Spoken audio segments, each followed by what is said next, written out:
Ladies and gentlemen, welcome to a GameReplays.org Heroes of Newerthcast. Today we have the ESL qualifying tournament for October. This is October. Everyone should notice by now the spooky Halloween settings we got going on. A candle here, a spider web there, and lots of fun new stuff. So today we got KD Gaming taking on Fnatic.MSI, and today we actually only have 4 KD Gaming, but as you can see, some new names have joined the crew. Black, for example, and we do have Favy ringing for them, so this will have to be a really good match. I'm really hoping so. I am the Four Court Jester, and today is just going to be a fun day. So I do not have anyone to talk with too much. We got some people listening, but for the bands, we have today Voodoo Jester, Dr. Repulsor, Thunderbringer, Witch Slayer, Wretched Hag, and that Pharaoh. So obviously with this new hero system set up, the bands are in a little bit different spots, but it's a lot of the same heroes that we've been seeing. Thunderbringer just destroys tri-lanes. He's out of the way. Nobody really likes playing that Thunderbringer anymore because it really destroys a lot of the tri-laning situations. So he's gone. That's fine. Dr. Repulsor is also been banned. He is usually banned. I don't think I've seen him played in ages, simply because every game he is banned. He's probably a little over the hook. Hag has been taken out. She's a great solo laner to go on that hard lane simply because of her survivability with that blink. She can jump into the trees, keep gaining that experience while still getting pushed out of the lane. It's not the greatest strategy, but it will do. It will do. Fresh Pro is obviously playing, so there's no Madman allowed, and that leaves us with a Witch Slayer, who generally is just a great support hero in general. So that brings us now to the picks, and the picks do include Glacius and Soulstealer for that KD Gaming. We see a Bombardier there on the right click for KD Black. He would be mega fun to watch, simply because I haven't seen him in action yet, but he is the new hero with patch 1.0.15, which is, well, for lack of a better term, the Halloween patch. That's why you see everything around. So we'll have to see what they go. On the right-hand side, MSI has picked up an Andromeda, Bubbles, and Gladiator. Bubbles is another one of those heroes that is great to have in that hard solo lane simply because of his Shell Surf and his protective shell take cover. So there's a little highlight for you. Song of the Sea and Kelpfield is great for initiation. Just jump on right in there. Shell Surf, Song of the Sea because it's a silence. And then you put on your kelp field, great disabling, and we do have a gladiator, as I said, in the game, and he's another great hero for this kind of idea. Throw in that chariot to go at that kelp field, and that whip will just do massive area of effect damage, especially later in the game when he's stacked with a lot of damage. So with the Andromeda and the Glacius now split to each side does kind of indicate it wants to go for those tri-lanes. These are big heroes that are well known for their tri-lanes, and these are top teams. I mean, 2000, 1915. Okay, Favy is a little low, not too sure why, 1818, but I mean, the average PSR of this game is really, really big. And that aside, Andromeda did get a little bit of a tweak in this new patch. She's a little less powerful, which is very interesting because really she's not really considered overpowered, but she has been getting a lot of attention simply because of the whole tri-laning situation. So usually when a hero gets a lot of attention from players, as in she's almost in a 100% pick rate for every game you're down there, usually something has to happen. Now, other important notes for this game is the new patch did do some changes to items. Most notably, bottle ferrying has been nerfed by approximately 33% simply because when you refill that bottle with a courier, it'll only refill to 2 sips instead of 3.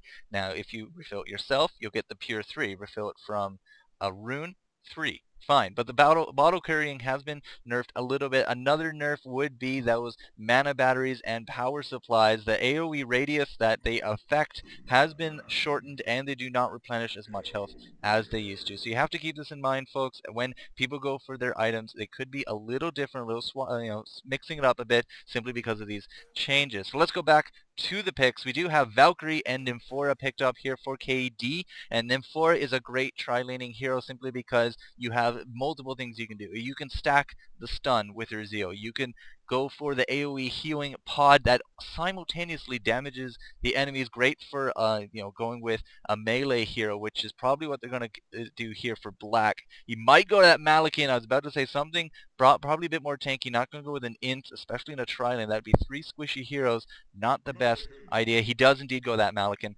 so that will probably be that Malachi for a Glacius either going bottom or top. That puts Soul Stealer mid, and Valkyrie again, another hero with great survivability for those hard solo lanes because she has her leap, and of course the stun arrow in case anyone is rushing around. But she can also leap into that forest and just pick up a lot of experience, similar to that hag who got banned right off the bat. So that puts us now at these teams. Let's just quickly finish up MSI. Hellbringer going on MSI bot, not Fresh Pro. Mesh Pro got Madman. Wait, Madman I thought was banned. Who is this then? That is Voodoo Jester. That is not Madman. Silly new product placement. Okay, so Fresh Pro on the Madman. Expect some smack tricks that to go with that Hellbringer, Gladiator, Andromeda, and Bubbles. So I do apologize for that discrepancy. I'm surprised that my listeners didn't point out my stupidity on that regard, but they will be taking their tri-lane of that. I don't know. Will they tri-lane? The only thing I can think of at this point would be that Madman to go with that Andromeda and Hellbringer. Hellbringer happens to be played a lot solo whenever MSI picks up the reins on him, which is what I assumed off the first glance what he would be doing. But now I'm a little doubting myself here. For sure Bubbles is going to be taking that solo hard. That puts Gladiator mid to take out that Soul Stealer. So we'll have to see what goes on. Of course, someone has timed out. We have the competitive pause. I don't even know why we bother going, but that aside, let's go back to this Legion team. So KD has picked up Black. Black used to be in DM, Dirty Minds, and that's kind of its whole other story. But KD, it was, of course, reformed right after DreamHack a little bit. A lot of their members had to go in different directions. Dookie and Rexy, for example, took extended leaves of absences, and they had to really sit down and think, what do we want to do?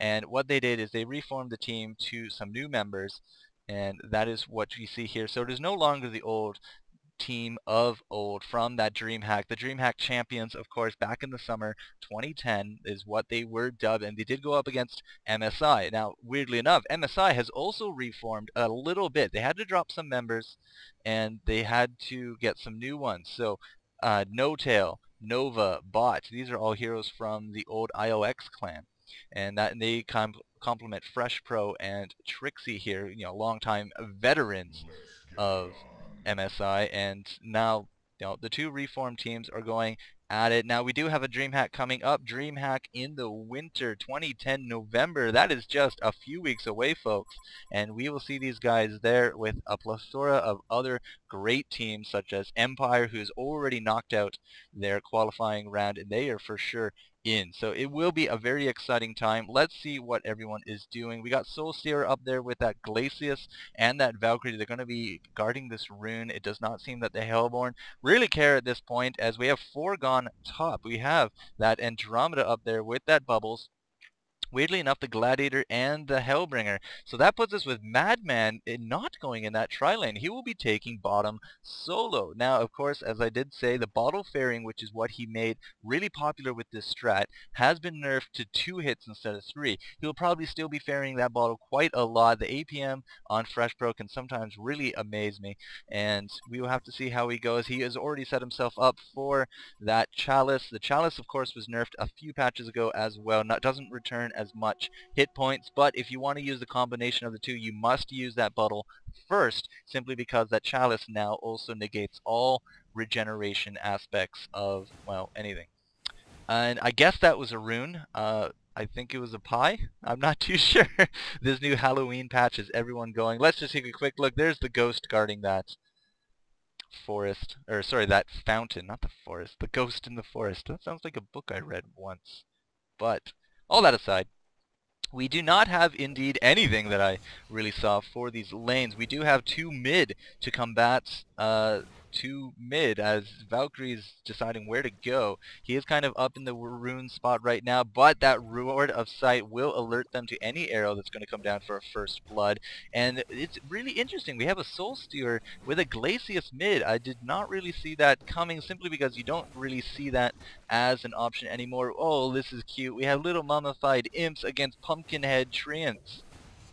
I gotta love the festivity and everything that they want to do. So I don't really know what KD is really pulling here. We got two down south, Malikan and then M4 to go up against that Fresh Pro, who's going to be doing a lot of hide and seek with these guys. That invisibility spell, he could really go any which way, keep them guessing while staying close to the experience. So now M4 is going to find him out here. What did M4 go first? She did level up, of course, that Zeal for that stun. So the stun into the sword throw for that Malikan could be really potentially dangerous, except, of course, Madman really knows how to play around in this jungle, and of course his invisibility spell will serve him very well. Valkyrie is in a lot of trouble up top as well, as she is sticking around mid persistently. She will live this time, but that leaves us with a Hellbringer now going back up top, and Andromeda's kind of roaming around, and Bubbles will be taking on this Soul Stealer, and all this time that Gladiator has been having a lot of free farm up top. So, best decision ever, worst decision ever, time will tell. Trixie on that Gladiator, I don't think I've ever seen him play that Gladiator. Now, FaV is on that Valkyrie. I haven't really seen a FaV Valkyrie. I've seen him more on heroes akin more to the Devourer, to the Pebbles, to the Gladiator, you know, melee strength heroes. He is now going that ranged carry aspect, and now Madman kind of caught in the forest here, but as I said, that invisibility even allows him unit walking, so it's very hard to trap him in you know, a one-on-one situation, even a two-on-one. It would really take a couple of chain stuns or an invis ward, those wards of vision, to really keep him down. So he'll be okay. He'll probably be picking up his Chalice soon, and then he'll just be spamming a lot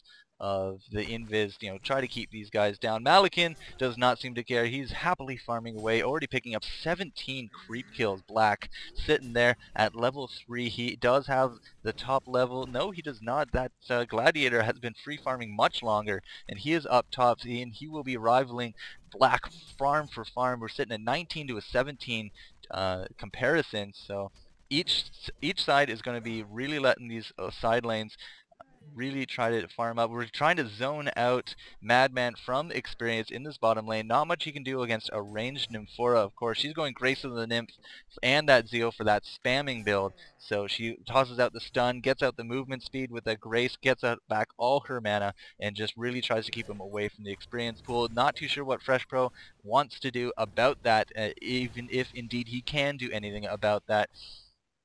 But that leaves us Valkyrie. FaV, still level 1. Sitting up by these dragons, nice and pretty. I mean, even Glacius, level 3, Soul Stealer, level 4, we're still getting top lane farm, you know, for free. This Gladiator, I mean, it's good that they have a good farmer, otherwise nobody will really be keeping up with that Malikan. Gotta make this game interesting, folks. But at the same time, I mean, free farm is not really the strategy you want to throw your opponent. It's like throwing him a bone when he's really hungry and he's just been out all night. But Bubble is going to be taking that regen rune, bottling it up with that Shell Surf, so great rune control coming out of him, taking out all 3 heroes with that foot race, though he kind of cheats and, you know, travels around on his flying shell. Other than that, I mean, there's really not too much else to comment upon here. We do have that Andromeda still mid. Bubbles is 4, so he's going, you know, level for level against that Soul Stealer. And the farm in the mid, you know, Semi-Ju is really doing pretty good. 15 creep kills, but that's Bubbles has, you know, 2 denies. Well, it's not that great. 2 denies compared to the 12. I would definitely say that Semi-Ju here in the middle is really out farming this Bubbles, you know, level for level. But the support that he has with that Glacius probably combos a lot better than the support Bubbles can get with that Andromeda. So they're really just going to go back and forth as we wait for something interesting to happen. That puts Valkyrie now in the jungle. He's going to come down, probably say hi to Fresh Pro, but without a 5-second arrow, I really don't see that survivability working too well. Fresh Pro does already have that Blood Child, so he's not going to be caught out of mana because of his stalking spam. But yeah, I mean, I think Favy is just really out of place at this point. He's going to try doing a little bit of jungle creeping, but a failed pull only brought him one archer to tank for him. So that'll be really difficult on his part. 6 on that Gladiator up top. Now, Gladiator only has whatever he started with, that Iron Buckler. He has not been pressured at all, been saving a lot of money on that Trixie. He's already spent 2,300 gold, and looks like with a life tube and an Iron Buckler, could be going for a quick, I almost called it a